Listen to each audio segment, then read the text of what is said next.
disowning my wife's daughter after she chose her mom's affair partner over me. I 35M met my now, soon-to-be ex-wife 33F during uni 12 years ago. She already had kid when she was 19, but the dad left as soon as she started uni. We were dating for 3 months before I met her daughter Lisa. I remember seeing her family for the first time. I was nervous meeting her parents, but when I saw the little girl beside her mom, I was confused. I asked her if that was her little sister or a cousin of hers, and her answer shocked me. When she told me that that's her daughter, I thought I misheard her or something. At first I wanted to dump her for hiding something so crucial from me, but she kept on begging for me to stay, and eventually I relented, and soon enough I started to fall in love with her daughter and wanted to be her father figure. Our bond grew stronger over the years, and in early 2019, before the pandemic hit, we got married. In late 2021 I adopted Lisa, and in early 2022 my wife gave birth to our son Mark. After my son was born, my wife made the choice to stay at home for the time being, and I was completely fine with that.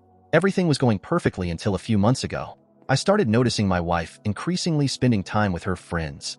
At the time, I didn't say anything since, in my mind, being at home all day probably meant eating at her, and I didn't want to seem controlling. The thing that made me suspicious was her constant texting and going out of the room for calls.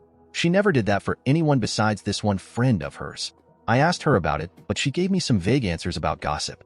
The moment that took it too far, though, was when I came home last week and saw her outside talking on the phone. This wasn't out of the ordinary.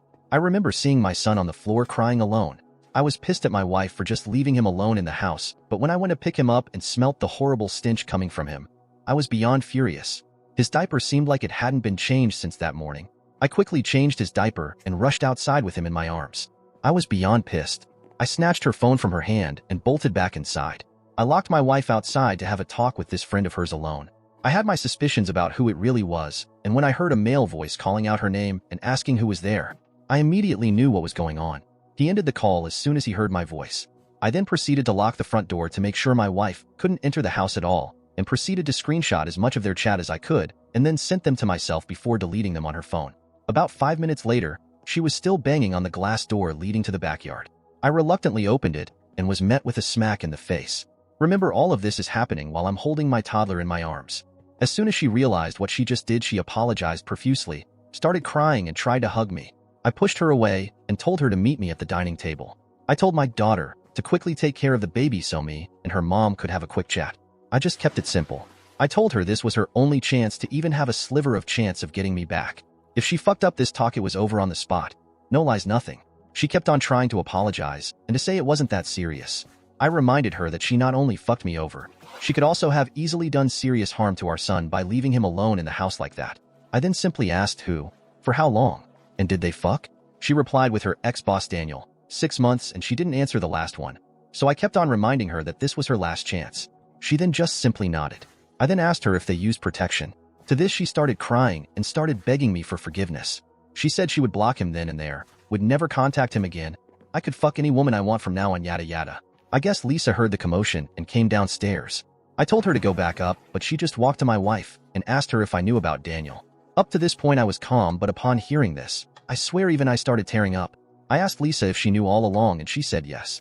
At this point I'm full on crying, and I asked her why she didn't tell me. She responded with, "Because unlike you, Daniel buys me the things I want without having to beg." I then asked her how she could possibly do this to her dad. She responded with the "you're not my real dad" crap. My wife screamed at her upon hearing what she said. At that point I couldn't bear any of this anymore. I just grabbed my son and got into the car. Me and my son are currently staying at my parents' house. I've basically been drinking myself to sleep every day. Thanks to the saint of a mother I have, my son is being taken care of right now. Im Bayern hört. I've canceled my ex-daughter's private school tuitions, all her extracurricular activities, and I've contacted a divorce lawyer. He is going to serve my wife this Friday. My wife and Lisa have been blowing up my phone non-stop with apologies.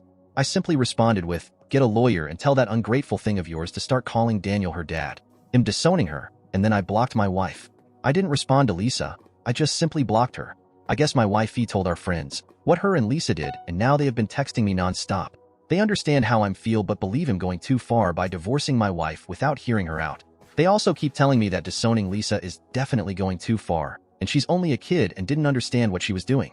I just can't get over the things she told me. I've worked my ass off to give my wife and daughter luxuries I could have only dreamed of as a kid, and this is how I get paid back? Lisa, 13 years old, is old enough to understand that hiding her mom's affair is bad and definitely purposely used those words to hurt me. But a part of me believes that there is still hope. A few family counseling sessions later, and we can go back to living the life I once considered a fairy tale. I'm beyond destroyed by this whole situation. A part of me just wants to see them burn in hell, but the other part of me believes there is still hope. Am I really going too far? Is there still hope?